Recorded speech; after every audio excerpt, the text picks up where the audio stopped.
Korea kalau mau cantik, tidak perlu operasi plastik, tidak perlu potong tulang. Datang saja ke Akademi Yoga ini. Setelah 7 hari latihan, kamu pasti akan menjadi gadis cantik yang disukai ribuan orang. Tapi jika ingin masuk Akademi Yoga ini, diperlukan mengikuti 5 aturan keanehan. Pertama, selama pelatihan dimulai dalam 7 hari, peserta pelatihan tidak boleh menghubungi dunia luar. Ponsel mereka akan disita. Kedua, setelah latihan, selama 1 jam berikutnya, mereka tidak boleh mandi. Ketiga, selama waktu latihan, mereka juga tidak boleh melihat ke cermin. Keempat, selama mereka memulai pelatihan, mereka dipaksa untuk memakan makanan yang telah ditentukan. Kelima, sama sekali tidak boleh mengungkapkan tentang proses pelatihan. Jika mereka melanggar salah satu dari 5 aturan di atas, akibatnya hanya satu, yang adalah kematian. Selain itu, yang paling penting adalah 7 hari kemudian, satu-satunya yang bertahan sampai akhir bisa menjadi cantik. Ini juga berarti bahwa ini adalah pertarungan. Ketika mendengar peraturan aneh ini, kita langsung tahu bahwa itu bukan akademi yang layak. Tapi Hyo Jong masih tidak percaya. Karena dibandingkan dengan menjadi cantik, aturan-aturan ini bukanlah apa-apa. Bahkan jika ada hantu di Akademi Yoga, dia harus pergi ke sekolah. Tidak menyangka mimpinya begitu sederhana. Dengan sangat cepat, dia dan 4 orang lainnya berhasil terpilih untuk masuk akademi. Namun Hyo Jong juga cukup pintar. Dia berpura-pura tidak membawa ponselnya saat datang ke sini, jadi dia beruntung lolos dari peraturan yang mengharuskannya menyerahkan ponsel. Dengan sangat cepat, mereka berlima di bawah bimbingan guru cantik Nani memulai sesi latihan pertama, yaitu meditasi duduk. Nani memberitahu para siswa untuk mencoba melepaskan semua tekanan di hati mereka. Jika ingin menangis, nangis aja. Jika ingin tertawa, tawa aja. Begitu dia selesai berbicara, Hyo Jong dan yang lainnya mulai terisak. Siapa yang tidak tahu akan mengira gadis-gadis ini memilih siapa yang menangis paling keras.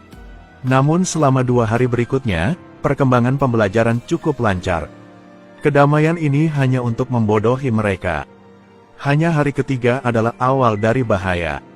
Seperti yang diharapkan, pada hari ketiga setelah latihan, Yo Kyung merasa ada yang tidak beres. Dia sering mendengar teriakan wanita di telinganya. Apalagi, dia bersikeras bahwa tubuhnya kotor. Hyo Jong bangkit untuk memeriksanya dan dia tidak melihat apa-apa. Tapi seolah-olah Yo Kyung dirasuki hantu, dia dengan keras kepala bersikeras bahwa dia harus mandi. Ini melanggar aturan kedua akademi, yaitu tidak mandi selama 1 jam setelah latihan. Seperti yang diharapkan, saat dia sedang mandi, lampu di kamar mandi tiba-tiba padam. Tepat setelah itu ada air hitam mengalir dari langit-langit dan mewarnai hitamnya. Dia ketakutan, berteriak keras. Saat dia panik, dia terhalang oleh tirai, dan jatuh ke tanah. Dia mulai terkesiap. Tepat setelah itu ada luka alami di lehernya. Akhirnya dia pingsan. Saat Hyo Jong dan yang lainnya tahu, dia sudah meninggal. Sekarang Nani suruh Hyo Jong dan yang lainnya untuk tidak khawatir. Bawa saja Yo Kyung ke ruang gawat darurat dan dia akan hidup kembali. Mereka tidak tahu bahwa siapapun yang melanggar salah satu dari 5 aturan itu pasti akan mati. Seperti yang diharapkan, setelah Nani menyelamatkan nyawa Yo Kyung, polisi memperingatkannya. Kemudian mereka keluar dari kamar. Yo Kyung yang tidak mengerti apa-apa mendengar teriakan itu lagi. Dia tanpa sadar berbaring di tempat tidur. Tepat setelah itu seekor ular hitam perlahan melilit lehernya. Setelah itu dia meninggal. Karena dia ingin menghibur 4 lainnya, Nani mengatakan bahwa Yo Kyung menyerah pada kompetisi dan pulang. 1 pesaing berkurang, mereka harus senang. Tanpa sadar bahwa seiring bertambahnya jumlah hari yang dihabiskan di akademi, para siswa juga mulai mengalami halusinasi yang aneh. Misalnya, Sun sebelum datang ke sini dulunya adalah pelahap. Hari itu dia benar-benar tidak tahan lagi dan ke dapur. Tapi dia hanya bisa menemukan air. Tetapi karena dia sangat lapar, dia mulai bergumam kepada Tuhan untuk memberinya makanan. Seperti yang diharapkan, ketika dia kembali, sebuah meja berisi makanan lezat muncul entah dari mana. Kemudian In Sun bergegas mendekat, lapar dan menyumpal mulutnya dengan makanan. Ini melanggar aturan kedua akademi. Jangan diam-diam makan apapun. Seperti yang diharapkan, setelah dia selesai makan dia mulai menjadi tidak normal. Saat berbicara dengan siswa, sikapnya pemarah. Ini membuat Yunjo sangat tidak senang, jadi dia pergi untuk memukulnya. Untungnya Hyojong muncul tepat waktu dan membiarkan keduanya berdamai. Kok kalian berdua masih berdebat di sini? Mengapa tidak berpikir untuk aman dan keluar dari sini? Yeonjo marah dan berbalik untuk pergi. Saat ini murid yang lain bernama Bora berlari mencari Yeonjo dan menghiburnya. Jangan marah, jika marah akan ada kerutan, itu tidak cantik. Lihat betapa jeleknya kamu sekarang. Kalimat ini membuat Yeonjo ketakutan, buru-buru mencari cermin untuk melihatnya. Tapi kalau dipikir-pikir, dia tidak bisa melanggar aturan. Saat ini, dia terus mendesak Yeonjo. Ya ampun, tidak apa-apa untuk melihat ke cermin sebentar. Jadi dia melanggar aturan ketiga, tidak bercermin selama latihan. Para siswa berulang kali melanggar peraturan akademi tanpa mengetahui bahwa bencana besar akan terjadi. Hyojong berkeringat deras untuk melakukan satu gerakan. Tanpa mengetahui bahwa ada seseorang yang berusaha lebih keras darinya. Saat ini, gadis di belakang telah melakukan gerakan yang belum bisa dilakukan manusia selama ini. Seiring dengan suara berderak, Hyojong ketakutan dan duduk. Pada saat Hyojong melihat ke arah gadis itu, dia kembali normal. Baru saja, Hyojong tidak salah lihat. Karena kemarin dia melanggar aturan tidak melihat ke cermin Akademi Yoga ini, Yeonjo akan mati. Sekarang dia mulai menjadi tidak normal.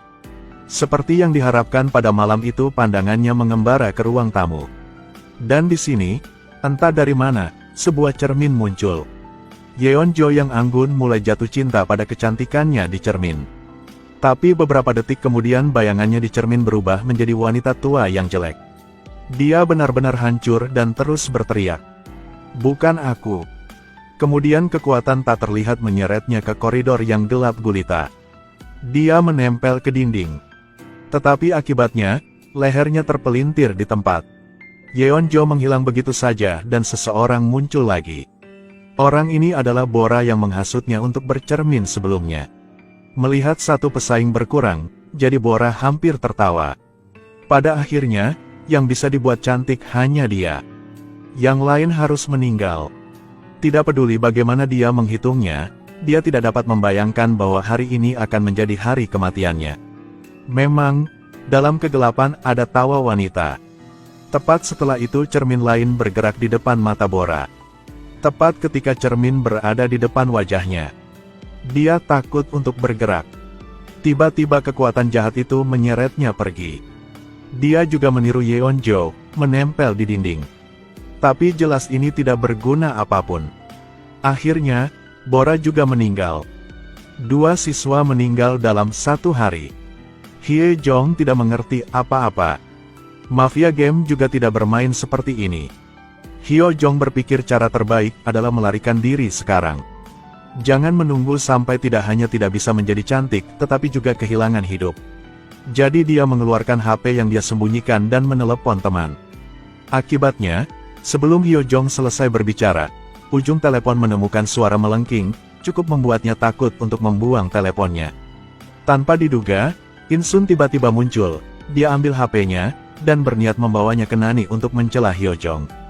Hyojong tidak akan membiarkan orang lain melakukan apa yang mereka inginkan. Dia segera berlari untuk mengambil kembali HP-nya. Dan sekarang, Insun akan menjadi gila. Bukan hanya karena dia melanggar aturan yang tidak diboleh memakan diam-diam. Tapi keinginannya untuk menjadi lebih cantik sama dengan keinginan Hyojong. Kamu tidak memberiku HP, kan? Aku tetap akan pergi dan melaporkan hal ini kepada guru. Tanpa mengetahui bahwa dia akan mati. Insun sangat lapar. Ketika dia melihat makanannya busuk, dia membuka matanya lebar-lebar dan hendak membuka kandang untuk makan, tiba-tiba dia mendengar teriakan keras. Dia menutup telinganya karena ketakutan. Dia segera menemukan bahwa tubuhnya penuh dengan lecet. Dia takut lari keluar untuk meminta bantuan. Tetapi kekuatan jahat memblokir pintu. Dia ketakutan terus-menerus mundur. Saat linglung, dia melihat sosok masuk. Akhirnya ambil rambutnya dan membenturkan kepalanya ke tanah. Dengan begitu, Insu mati. Ini hari ke-6 latihan di Akademi Yoga. Dan Hyo Jong satu-satunya yang masih hidup. Selanjutnya hanya perlu bertahan 1 hari lagi dan dia akan bertemu dengan Direktur Akademi Yoga dan menjadi cantik. Pikir di sini, dia bahagia. Tetapi dia tidak tahu bahwa jika ingin menjadi cantik di tempat mengerikan seperti itu, harga yang harus dibayar tidak dapat diterima oleh orang normal. Sedang berlatih, tiba-tiba dia melihat sosok. Keingintahuan mendorongnya untuk mengikuti sosok itu ke terowongan gelap. Dan di ujung terowongan ada tempat yang ditutupi kulit ular. Dia merasa sedikit bingung. Sekarang setelah dia melihat di balik kulit ular itu ada sosok. Ketika dia dengan lembut mendekatinya, ternyata itu adalah Direktur Akademi Yoga. Dia ketakutan dan buru-buru mundur, tapi dia pingsan oleh Nani. Pada saat dia bangun, sudah hari ke-7. Nani memberi selamat padanya. Segera Anda bisa menjadi cantik. Harganya adalah mengambil jiwamu. Setelah mendengar itu, dia sangat ketakutan. Tubuhnya bahkan tidak bisa bergerak. Tepat setelah itu, Nani seperti ular mulai menggerakkan tubuhnya. Mulutnya menggumamkan mantra. Dan tubuh Hyo Jong perlahan terbang. Kesadarannya jatuh ke dalam ilusi. Dalam ilusi dia melihat sang direktur dengan wajah menakutkan dan ingin menangkap jiwanya. Saat kritis, dia mengandalkan keinginan kuatnya untuk keluar dari ilusi itu. Tapi Nani yang dikendalikan, jelas tidak akan membiarkannya pergi. Hyo Jong takut, dia bangun dan kabur. Akibatnya, tidak peduli di mana dia bersembunyi, dia tetap melihat murid-murid yang meninggal sebelumnya. Pada akhirnya dia tidak punya cara untuk lari, jadi ketakutan dan menunggu kematiannya datang. Tapi tidak menyangka sang direktur tadi terlihat seperti sudah mati telah sadar kembali. Apalagi, dia tidak segan-segan membunuh Nani, hanya untuk mengembalikan kecantikannya. Hyo Jong takut setengah mati, diterus kabur. Dia akhirnya keluar dari terowongan. Tapi sudahkah Hyo Jong berhasil keluar? Lihatlah dia semakin cantik, apalagi gelang ularnya. Sangat jelas bahwa Hyo Jong masih dikendalikan. Seperti yang diharapkan, Hyo Jong baru saja mengucapkan selamat tinggal kepada pacarnya di stasiun kereta bawah tanah yang ramai, tapi sekarang tiba-tiba kosong. Lampu lantai atas tiba-tiba padam. Sekali lagi terdengar suara wanita di telinga Hyo Jong. Hyo Jong takut sekarang karena dia menyadari bahwa dia tidak bisa melarikan diri lagi. Film berakhir di sini. Sampai jumpa di video selanjutnya.